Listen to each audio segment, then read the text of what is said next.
나 다시 예수께 돌아가려 하는 넋을 잃고 잃어버린 예배의 자리로 나 다시 예수께 돌아가려 하는 주의 성실을 의지해 연약한 모습으로 아버지께서 일하고 계시네. 고요한 날들이 아득하여도 예수 그리스도 주의 이름이 그 약속을 이루셨듯이 영원히 있겠네. 믿음과 소망 그리고 사랑 아버지와 그의 아들 당신의 영이 우리와 함께 영원히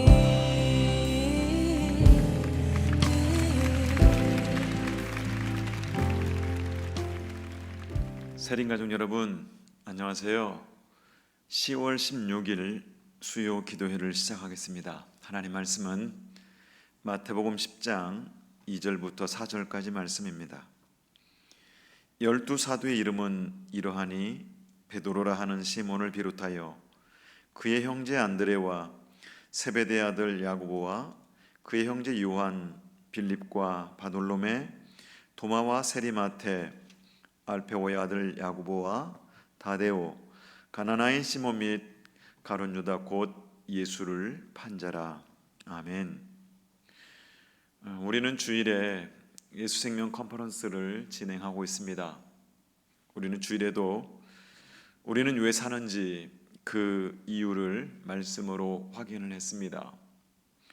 우리가 사는 목적, 즉 창조 목적은 하나님의 영광을 위해 사는 것이라고 우리는 말씀을 통해서 확인하였습니다. 하나님의 영광은 우리를 하나님이 창조하실 때 하나님의 형상으로 창조하셨는데 우리가 죄를 지으면서 인간이 죄를 지으면서 하나님의 형상이 파괴가 되어지는데 그 잃어버린 하나님의 형상을 다시 회복하는 것.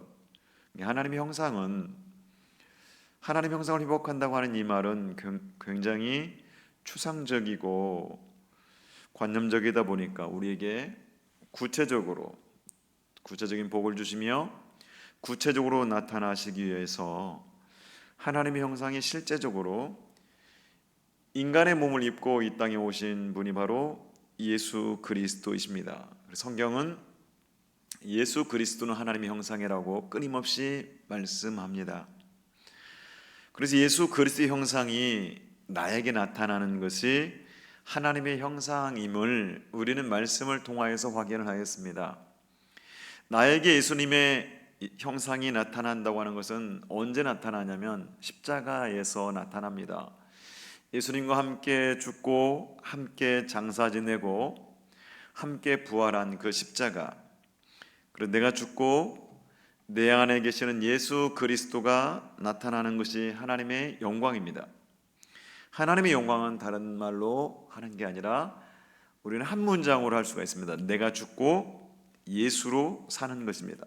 내가 드러나는 것이 아니라 내 안에 사시는 예수 그리스도가 나오는 것이 하나님의 영광입니다.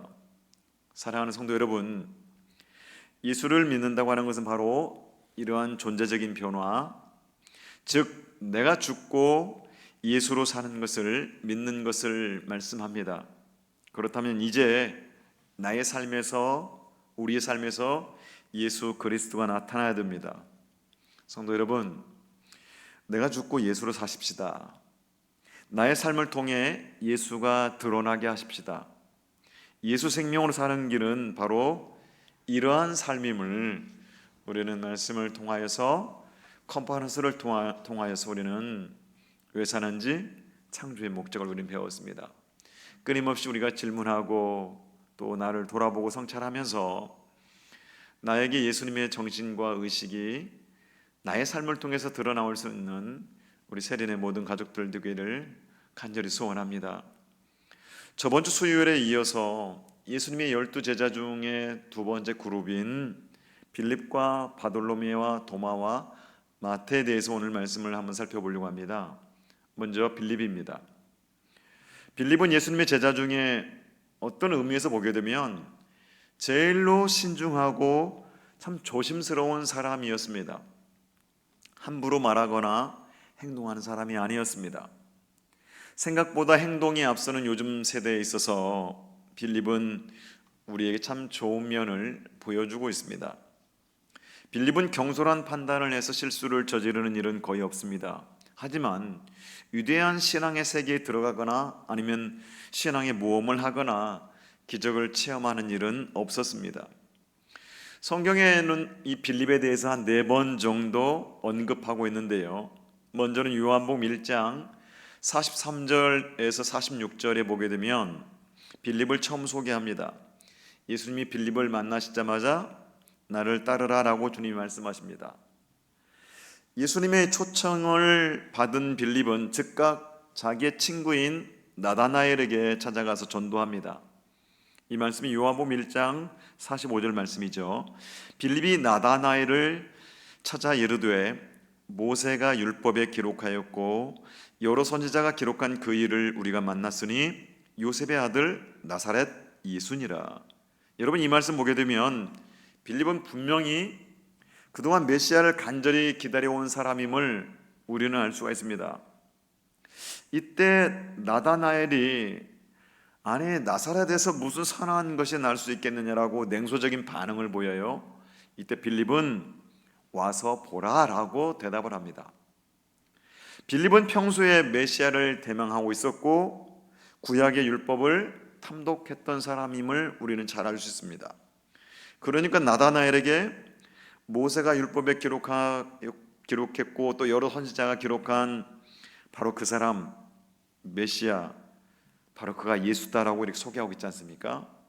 그런데 여러분, 예수님을 만나고 나서 이 빌립은 적극적인 체험적인 신앙으로 그 신앙이 변하는 것들을 보게 됩니다.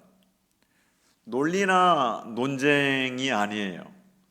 나다나엘에게 했던 걸 보게 되면 와서 봐라, 적극적인 신앙인의 모습임을 우리는 이제 보게 됩니다. 그런데 이렇게 예수님이 하나님의 아들이심을 깨닫고 친구에게 전도했던 빌립이 그 다음에는 조금 다른 모습을 보입니다. 요한복음 6장 5절에서 14절 말씀 보게 되면 이 두 번째로 빌립을 소개하는데요. 예수님께서 5천 명이 넘는 사람들에게 설교하시던 바로 그때 사람들이 주님이 하시는 말씀이 얼마나 꿀송이처럼 달던지 식사하는 것도 잊어버리고 시간이 많이 지났습니다. 몹시 배가 고팠습니다. 이때 예수님이 빌립에게 우리가 어디서 떡을 사서 이 사람들을 먹이겠느냐라고 질문을 하십니다. 물론 예수님이 알고 계시죠. 이 광야에서 5천 명이 먹을 수 있는 그런 떡이 없다고 하는 사실 주님도 잘 알고 계십니다. 그러나 예수님은 빌립을 훈련시키기 위해서 그렇게 질문하신 것입니다. 성도 여러분, 이런 질문을 가끔 우리에게 주님이 하십니다. 여러분, 우리가 못할 것을 분명히 잘 알고 계시면서도 주님이 이러한 질문을 하시는 것은 네가 그것을 하라라고 하는 뜻이 아니에요. 내가 그렇게 할 수 있는 것을 네가 믿느냐라고 하는 주님의 질문입니다. 그런데 빌립은 이러한 예수님의 의도를 눈치채지 못하고 다음과 같이 말합니다. 요한복음 6장 7절 말씀에 빌립이 대답하되 각 사람으로 조금씩 받게 할지라도 200데나리온의 떡이 부족하리이다. 우리는 여기서 지나치게 상식적이고 합리적이고 이성적인 빌립의 모습을 우리는 보게 됩니다. 여러분, 이 사람은 위대한 믿음의 세계에 대해서는 무지한 사람이었음을 우리는 보게 됩니다. 그런데 예수님께서는 이런 빌립을 포기하지 않으시죠. 끝까지 인내하고 기다려서 그를 믿음의 세계에 머물게 하십니다. 예수님의 12 제자 가운데는 이처럼 부정적이고 소극적인 사람이 있었다고 하는 사실입니다. 또 빌립을 소개하는 세 번째 말씀 보게 되면 요한복음 12장 20절에서 22절의 말씀에 소개하고 있는데요, 예수님이 예루살렘에 입성하실 때였습니다. 헬라인 몇 명이 빌립을 찾아가서 예수님 뵙기를 요청해요.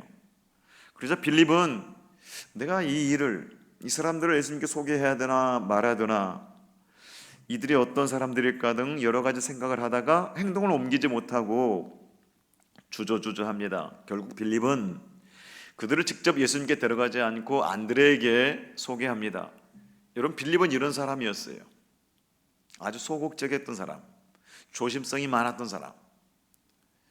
또 빌립을 소개하는 네 번째 기록이 요한복음 14장 8절에서 11절 말씀 보게 되면 예수님께서 제자들에게 너희가 나를 알았더라면 내 아버지도 알았을 것이다 라고 주님이 말씀하시니까 빌립이 주여 아버지를 우리에게 보여주십시오, 그럼 우리가 좋겠습니다 라고 이렇게 대답을 해요.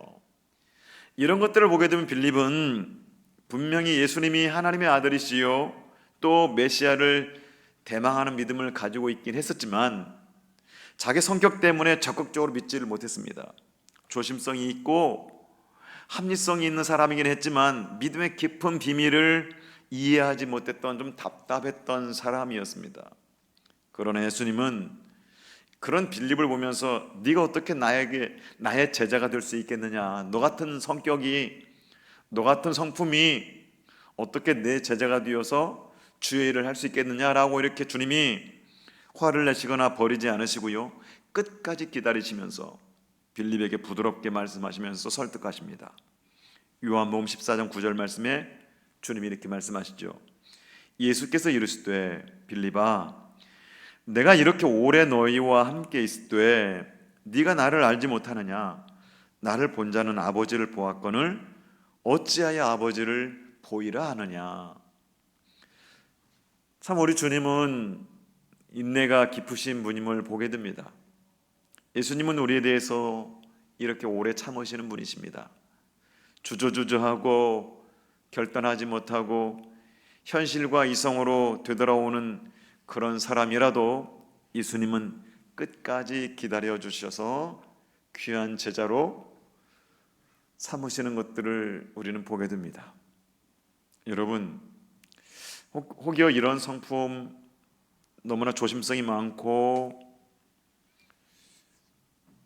부정적인 면들이 있고 주저주저 하시는 분들이 계시나요? 걱정하지 마십시오.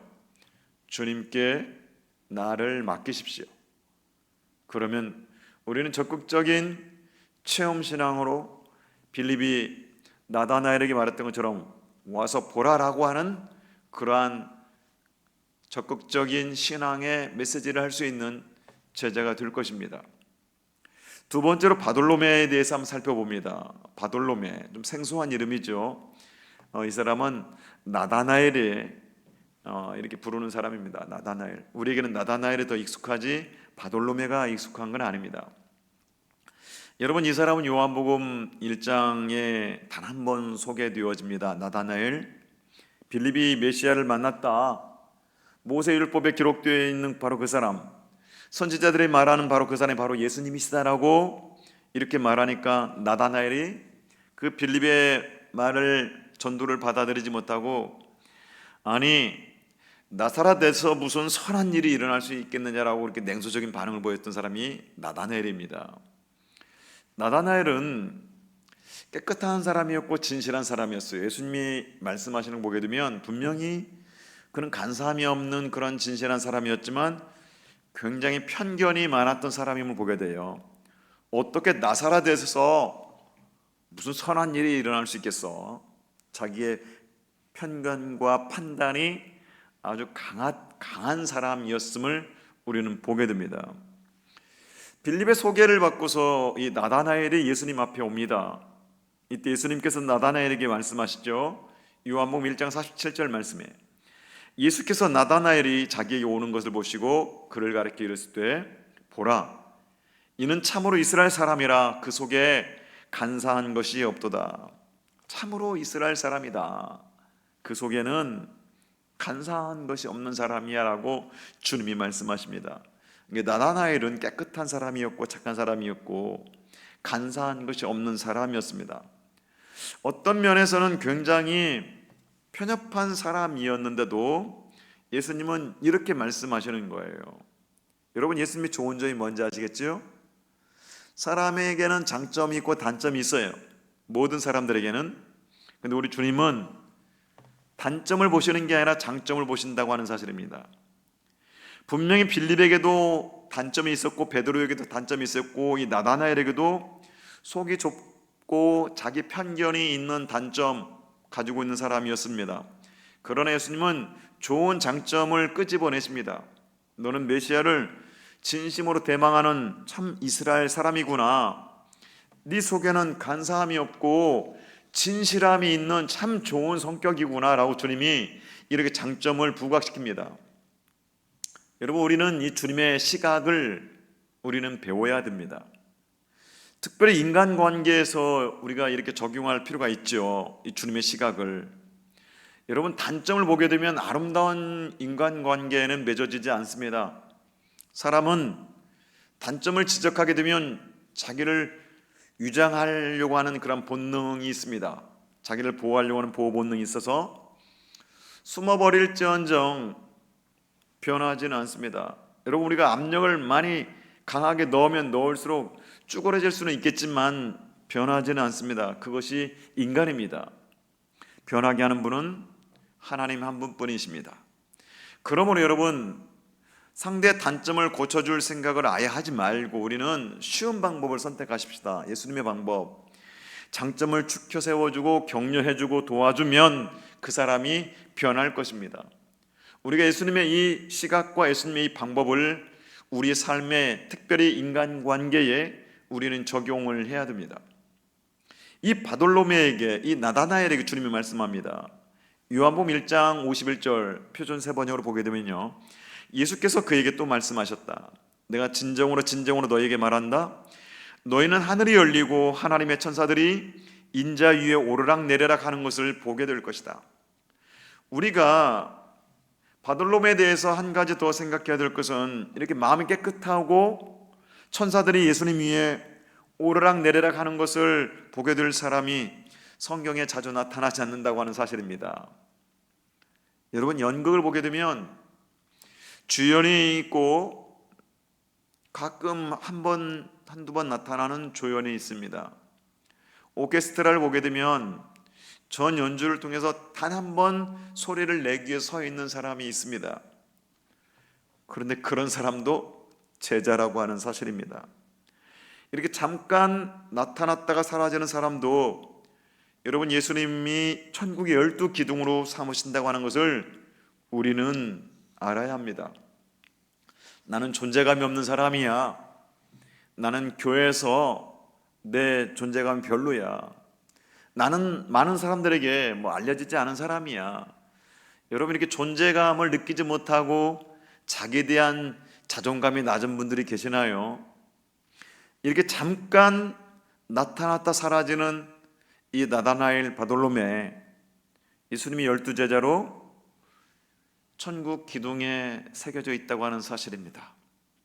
여러분, 자존감이 낮으신 분들 특별히 힘을 내십시오. 그게 중요한 것이 아니라 나를 주님께 의탁하고 주의 인도함을 받는 것이 중요합니다. 세 번째 사람은 도마입니다. 이 사람에게 별명이 하나 붙어 있습니다. 의심 많은 도마라고요.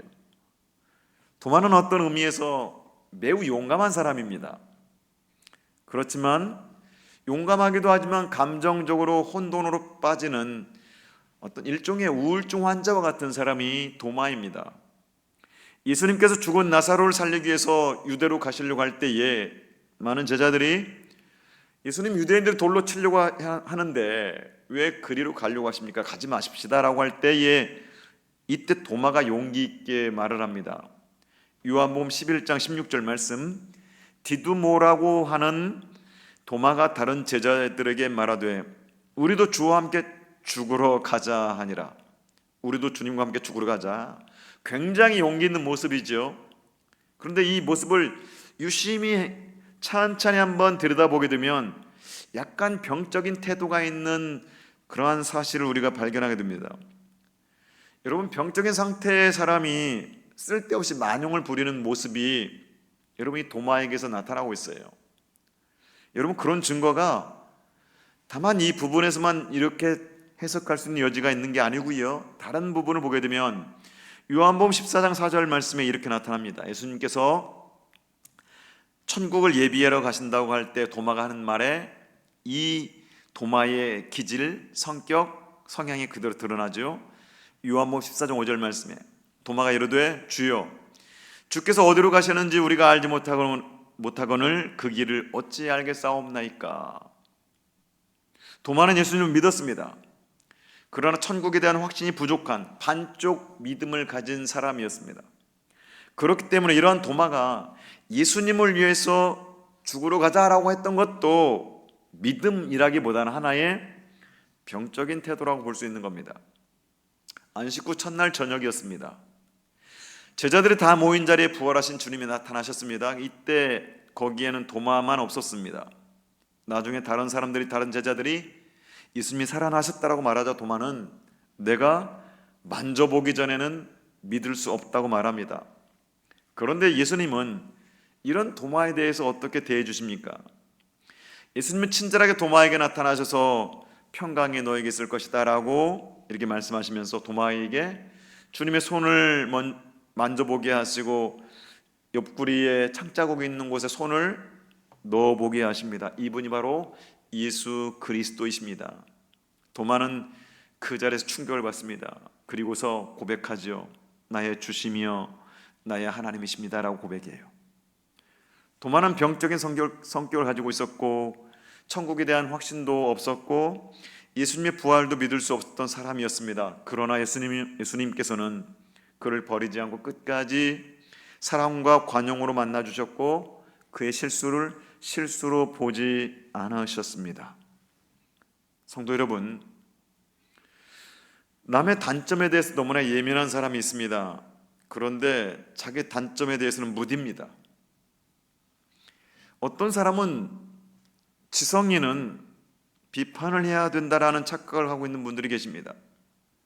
비판하지 않으면 발전하지 않는다라는 생각을 가지고 있는 것 같습니다. 그런데 그렇지 않습니다. 사랑을 적극적으로 하지 않기 때문에 발전하지 않는 것이지 비판하지 않아서 발전하지 않는 것이 아닙니다. 예수님처럼 단점을 끄집어내지 않고 적극적으로 사랑하면 그 단점까지 다 변하는 것임을 우리가 이 도마를 통해서, 도마가 제자가 되는 과정을 통해서 우리는 보게 됩니다. 마지막으로 마태에 대해서 한번 살펴봅니다. 마태복음을 쓴 마태는 당시에 가장 저주받던 세리라고 하는 직업을 가지고 있는 사람이었습니다. 어떤 성경학자는 말합니다.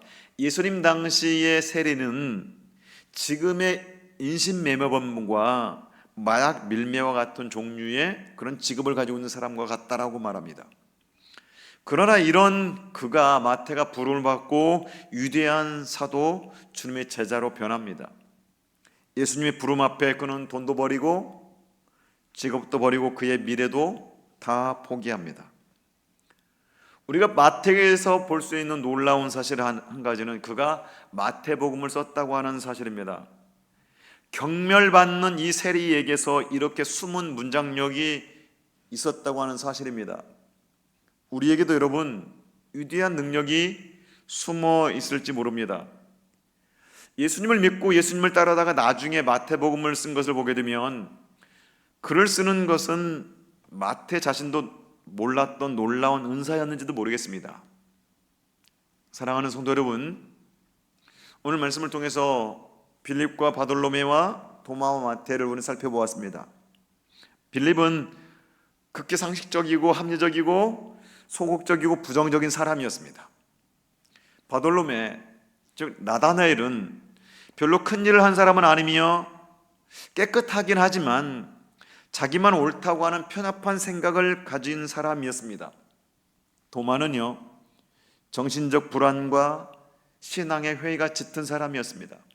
마태는 천한 세리의 직업을 가진 그런 사람이었습니다. 그러나 예수님은 그들을 변화시키셨습니다.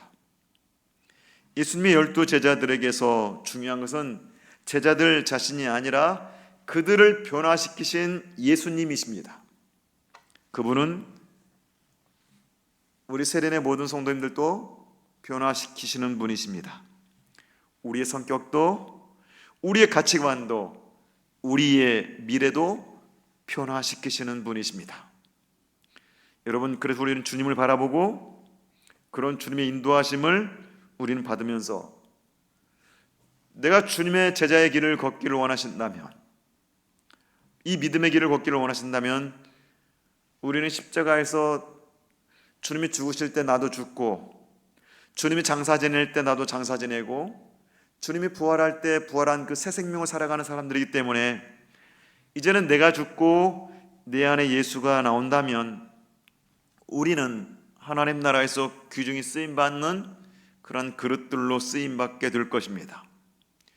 우리 사랑하는 세린 가족 여러분, 주님께서 사용하실 귀한 제자도, 제자의 길을 걷는 우리 모두가 되기를 간절히 소원합니다. 기도하겠습니다. 하나님 아버지, 빌립과 바돌로메, 도마와 마태는 다 평범한 보통 사람들이었습니다. 장점이 있었고 단점이 있었습니다. 어쩌면 단점이 더 많이 있었습니다. 그러나 우리 주님은 장점만을 보시고 기다리시고 인내하시고 끝까지 훈련시키심으로 그들을 예수님의 참된 제자들로 만드셨습니다. 사랑의 주님, 우리들도 우리 자신의 약점만 보지 말게 하시고 열등감에 빠져서 헤매지 말게 하여 주옵소서. 예수님이 인도하시는 대로 하나님 나라의 귀한 일꾼들이 다 될 수 있는 우리 세린의 모든 가족들이 될 수 있도록 주여 은혜를 허락하여 주옵소서. 예수님 귀하신 이름으로 간절히 기도하옵나이다. 아멘. 성도 여러분, 함께 기도하기를 원합니다. 주님이 사람들을 보시던 그 시각을 우리들도 갖게 되기를, 하나님이 주인 되시는 세린 교회가 되기를, 자기의 의가 아닌 예수님의 의로 살아가는 세린 가족들이 되기를, 험담과 판단과 정죄가 없는 세린 공동체가 되기를, 돌아오는 주일 장로 2인을 피택하는 모든 과정에 하나님의 영광이 가득하기를, 질병으로 고통 가운데 계시는 우리 성도님들의 회복을 위해서 중보하겠습니다. 믿음과 소망 그리고 사랑, 아버지와 그의 아들, 당신의 영이 우리와 함께 영원히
세상이 주를 알기 원하네. 그가 주신 참된 평안을 모두가 누리길 원하네. 세상이 주를 알기 원하네. 우리에게 부으신 그 사랑이 온 땅에 흐르길 원하네. 주가 주신 그 사랑으로 우리가 서로